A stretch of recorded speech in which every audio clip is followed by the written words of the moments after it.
11절 말씀 다 같이 한 목소리로 받들도록 하겠습니다. 너희도 아는 바와 같이 우리가 너희 각 사람에게 아버지가 자기 자녀에게 하듯 권면하고 위로하고 경계하노니. 아멘. 복음으로 양육하는 데 있어서 사도 바울은 권면하고 위로하고 경계한다라고 이야기하고 있습니다. 그래서 보통 이 세 가지를 한마디로 할 때 이제 보통 권면하고 이렇게 많이 이야기를 합니다. 그래서 이 권면은 권고하다 또 이런 의미를 가지고 있고, 위로하다는 뭐 격려한다 뭐 이런 말로 번역되기도 하고, 경계한다는 것은 지도하고 경고한다 또 이렇게 번역할 수도 있습니다. 첫 번째로 이 하나님의 말씀으로 또 복음으로 양육하는 일은 이 권면하는 것입니다. 이 권면한다는 것은 이 권해서 자발적으로 바로 그 하나님의 말씀을 따를 수 있도록 만들어 주는 거예요. 여기서 가장 중요한 것은 자기 스스로 자원하는 마음으로 따를 수 있도록 만들어 주는 것입니다. 그래서 이것은 보통 이제 그냥 권하다 뭐 이렇게 했으면 좋겠다 단순히 이렇게 이야기하는 것보다 더 간절하게 간청하고 호소하는 것입니다. 그래서 이 말은 또 반대로 도움을 구한다, 간절하게 뭔가를 간청한다, 그런 의미로 사용될 때도 많습니다. 그래서 이제 병자들이 예수님께 와서 예수님께 예수님께서 병을 고쳐주시기를 구할 때에나 아니면 뭐 빚을 탕감해 줄 것을 구할 때에 이 표현이 쓰기도 합니다. 다시 말하면은 여기서 사도 바울은 도움을 주기 위해서 권면하는 것인데, 도움을 내가 구하는 것처럼 그렇게 간절하게 권면한다는 거죠. 이것은 아버지와 같이 자기 자녀를 사랑하기 때문이죠. 그래서 사실은 필요한 것은 이 권면을 통해서 그것을 따르는 것은 바울 자신의 유익이라기보다 이제 데살로니가 교회 교인들, 그 양육받는 사람들에게 유익한 것인데, 그래서 오히려 이거 사실은 정말 간절하게 간청하는 것처럼 정말 간절하게 내가 그렇게 행하기를 원하는 마음이 들어야 된단 말이죠. 뭐 이렇게 복음을 따라서 믿음을 따라서 이렇게 하라라고 이제 바울이 권면할 때 사실은 이제 그 일에 진짜 그 말의 의미가 무엇인지, 진짜 그것이 나에게 복음이 되고 그것이 정말 진리이고 그것이 정말 나의 유익을 위해서 하나님께서 하시는 말씀이다, 이렇게 깨달아 알고 정말 그 예수님께 정말 나을 수 없는 병이 낫기를 소망하는 것처럼 그렇게 간절하게 사실은 그것을 원해야 된다는 거죠. 그리고 그렇게 간절하게 원하고 그것을 또 주님 앞에서 그렇게 되기를 또 소망하고, 또 그렇게 잘 안 될 때에 그 믿음을 따라서 행하는 것이 잘 되지 않을 때에 주님 앞에 성령의 능력을 구하고, 그래서 귀신 들린 자기 자녀를 위해서 주여 믿음이 없는 것을 도와주소서 이렇게 외친 주님께 구한 바로 그 아버지처럼 그렇게 자기 문제처럼 정말 이게 간절하게 그것을 원해야 된다. 근데 사실은 이게 복음의 문제가, 믿음의 문제가 그냥 뭐 아유 이렇게 하면 좋겠다라고 해서 해도 되고 안 해도 되는 그런 문제가 아니죠. 사실은 이 복음을 받아들이고 말씀을 따라 행하고 그 믿음으로 행하는 것은 이건 말 그대로 죽느냐 사느냐는 문제. 내가 지금 불치병에 걸려가지고 뭐 죽을 위기에 취했을 때에 내가 그 병이 낫기 위해서 필요한 것보다 사실은 더 절실하게 필요한 것인 그 내 영혼의 구원 또 영혼의 문제가 달린 그런 영생의 문제란 말이죠. 그렇기 때문에 이것은 내가 정말 간절하게 그것을 구해야 되는데 중요한 것은 내가 그렇게 필요하다, 그렇게 간절하게 나에게 절실하게 필요한 것이다. 이것을 깨닫지 못할 때가 많다 이 말이죠. 그래서 역설적으로 오히려 바울이 그 복음을 전하고 양육하는 사람이 더 간절한 거예요. 이게 부모가 자녀를 양육할 때도 마찬가지죠. 자녀가 이렇게 되기를 소망하면서 그렇게 양육할 때에 사실은 많은 이제 그런 부분들에 있어서 아이에게 사실 절대적으로 필요하게 절실하게 필요한 일인데 그 아이는 그걸 잘 느끼지 깨닫다 알지 못하고 그것을 구하지 않을 뿐만 아니라 오히려 그렇게 하는 것을 싫어하고 거부할 때가 많습니다. 그러나 그 부모가 자기 자녀의 입장에서 부모는 자기 자녀를 사랑하기 때문에 자기 자신처럼 사랑하기 때문에 그 자녀를 위해서 그것이 어떻게 필요하다는 걸 알기 때문에 그것을 그렇게 할 수 있도록 정말 간절한 열망을 가지고 그렇게 양육을 하죠. 그래서 이게 이제 어떻게 보면은 도움을 간절하게 정말 절실하게 필요해서 간청하는 마음으로 그렇게 권하는 것입니다. 그냥 뭐 권해보고 뭐 안 들으면 그만이다 뭐 이렇게 하는 것이 아니라 그렇게 지속적으로 말 그대로 정말 될 때까지 포기하지 않고 인내하면서 권면하는 것입니다. 그래서 자기 자녀라고 표현한 것처럼 이 말 그대로 내 문제인 것처럼 그렇게 권면하는 거죠. 그게 마치 나한테 절실하게 필요한 것처럼 그렇게 구하는 거죠. 근데 이건 어떻게 보면 또 당연한 것입니다. 왜냐하면 자기 자녀를 사랑한다고 할 때 말 그대로 자기 자식을 자기 자신처럼 생각하니까 자기 자녀에게 절실하게 필요한 것은 내게도 절실하게 그렇게 필요하게 느껴진다는 것이죠. 우리가 이 하나님 아버지하고 관계도 마찬가지. 사실 뭐 우리는 죄 가운데 살아도 뭐 별 문제가 없는 것처럼 그렇게 살아갔던 우리고 또 많은 우리가 예수를 믿는다고 하지만 하나님 보시기에 문제가 되는 많은 일들에 있어서 내가 그런 그 문제라고 생각하지 못하고서 무지하게 살아갈 때도 많고 또 정말 복음을 따라서 그렇게 행하면은 정말 나에게 축복인데도 불구하고 깨닫지 못하고 그렇게 살아갈 때가 많습니다. 예수님께서는 예수님을 통해서 하나님께서 우리를 구원해 주실 때 보면은 바로 그런 부분들이 잘 드러나죠. 사람들은 내 죄가 뭐 그렇게 심각한 죄인가? 다 그렇게 제대로 믿음이 없을 때는 정말 예수 그리스도의 십자가 앞에서 정말 참된 회심을 하기 전까지는 잘 깨달아 알지 못하죠. 그러나 오순절 성령 강림 후에 베드로가 첫 번째 그 설교를 했을 때 너희가 예수를 십자가에 못 박았다. 주와 그리스도이신 예수를 십자가에 못 박아 죽였다라고 이야기했을 때 그 듣는 사람들이 자기 마음에 찔려서 우리가 어떻게 하면 됩니까? 이렇게 이야기하죠.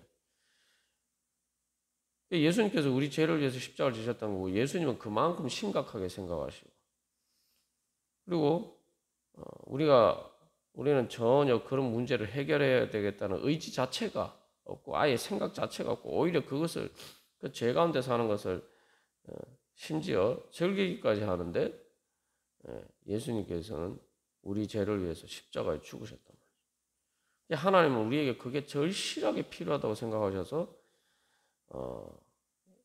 그렇게 예수님을 통해서 우리의 죄 문제를 해결해 주셨는데 정작 당사자인 우리는 그것을 절실하게 필요한 것으로 느끼지 못할 때가 많다 이 말이죠.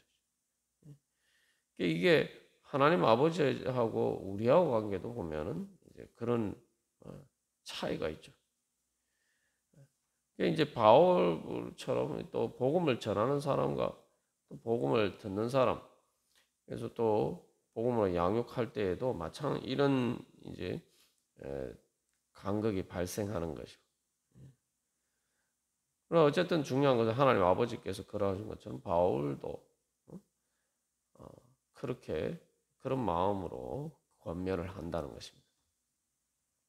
그래서 여기서 이제 권면이라고 할 때 우리가 이 권면을 받아들이기 위해서는 제일 먼저 인식해야 될 것은 그 권면하는 사람이 자기 자신의 어떤 유익을 위해서, 자기 자신을 위해서 그 이야기를 하는 게 아니다. 오직 나의 유익을 위해서 바로 권면하는 것이다. 이것을 깨달아 알게 되면 바로 그 권면을 제대로 받아들이는 게 되는 것입니다. 그래서 다른 말로 하면은, 한마디로 말하면은 이 권면할 때에, 권면을 받아들일 때에 이 권면하는 사람이 내 편이다. 여기 자기 자녀에게 하는 게, 그게 자기 자녀라는 게 뭔가, 이 자식은 내 자신처럼 생각한다는 것처럼 그것을 받아들일 때, 정말 우리 아버지가, 우리 부모님이 나를 자기 자신처럼 그렇게 사랑해서 그렇게 말씀하시는구나. 뭐 이렇게 받아들이면 자식이 철이 다 드는 거죠. 철이 든 거죠. 그것처럼 우리도 권면을 받아들일 때에 바로 하나님께서 우리에게 권면하실 때 성령님을 통해서 또 교회를 통해서 우리에게 권면하실 때 그것을 뭐 13절에도 나오는 것처럼 정말 하나님의 말씀으로 받아들인다고 할 때 그게 하나님께서 나의 유익을 위해서 말 그대로 복음으로 내 편에 서서 말하는 것이다. 내 편에 서서 이야기하는 것이다. 말 그대로 내 변호사처럼 내 유익을 위해서, 내가 잘 되기 위해서 나에게 말하는 것이다. 그렇게 받아들이면은 그 이제 권면을 제대로 받아들일 수 있게 됩니다. 그래서 이 권면이라는 것은 기본적으로 권해서 강제적으로 뭐 억압해서 어떤 일을 하도록 만드는 것이 아니라 자기 스스로 설득이 되어서 이게 자발적으로 이렇게 따르도록 만드는 것이란 말이죠. 자발적으로 따르려면 이게 내 유익을 위한 것이구나. 우리가 여러 번 나눈 것처럼 히브리서 12장에서 하나님 아버지께서는 오직 우리의 유익을 위해서, 그래서 우리를 징계하신다. 그렇게 이야기를 한 것처럼 정말 오직 우리의 유익을, 내 유익이다. 이건 내 이익을 위한 것이다. 이 깨달음을 얻어야 되고 또 그렇게 만들어야 됩니다. 그렇게 만들기 위해서는 근본적으로 뭡니까? 사랑한다라는 관점에서 그래서 내가 사랑받고 있구나.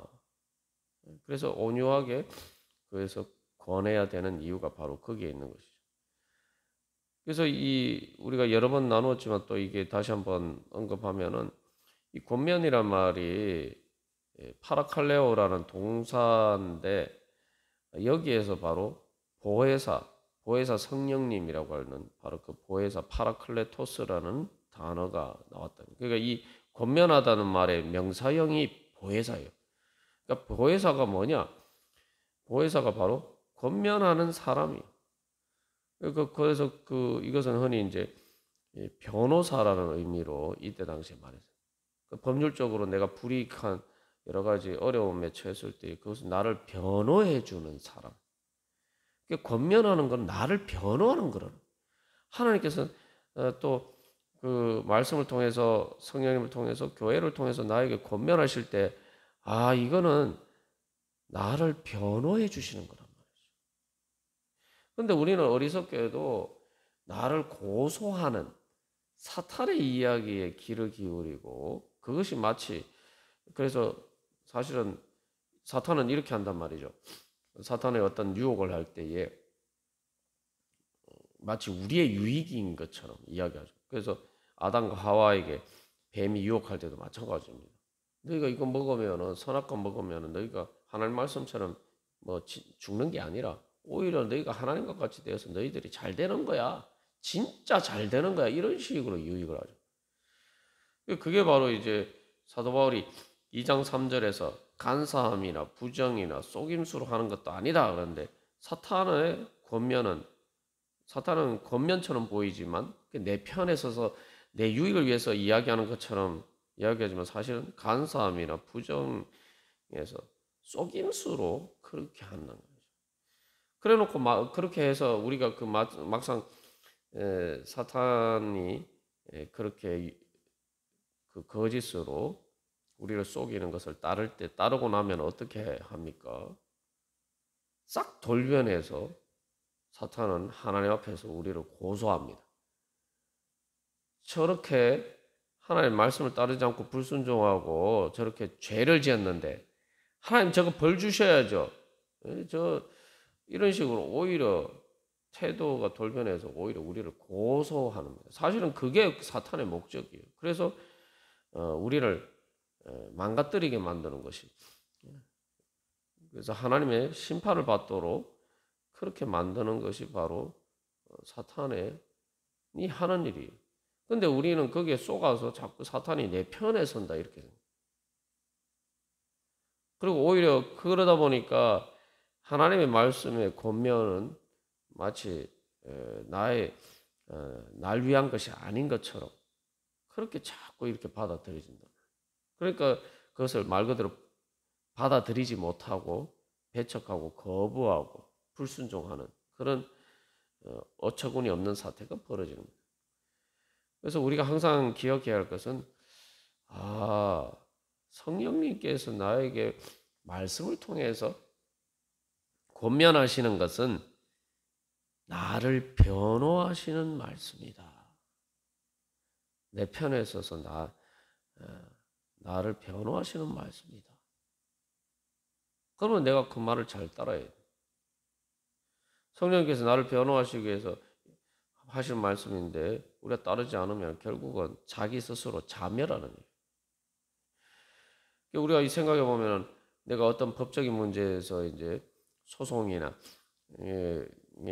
있을 때에 내가 재판을 받을 때에 변호사가 아주 저명한 변호사가 나의 유익을 위해서 이렇게 조언을 해주는데 그거 듣지 않고 자기 마음대로 해버리면은 그 어리석은 일이죠. 그러니까 우리가 예수님을 믿는다라고 할 때에 바로 예수님께서 마치 우리 편에 서셔서 그래서 예수님께서 십자가를 지신 것도 뭡니까? 내 대신 나를 위해서 십자가를 지셨어요.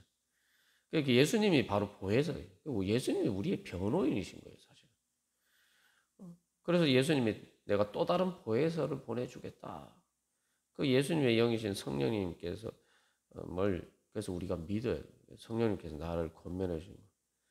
그래서 기본적으로 거기서 권면이라는 것은 그래서 앞에서 이제 아버지가 자기 자녀에게 하는 태도가 어떤 것인지 온유하고 정말 자녀를 불쌍히 여기고 사랑하는 마음으로 하는 것이다. 이걸 나누었습니다만 바로 그런 관점에서 또 복음을 전해야 되고 그렇기 때문에 이 권면은 하나님 권면하는 것은 정말 지지하고 정말 그 편에 서서 정말 용기를 주고 그래서 네가 이렇게 해야지. 네가 이렇게 잘 되었으면 좋겠다.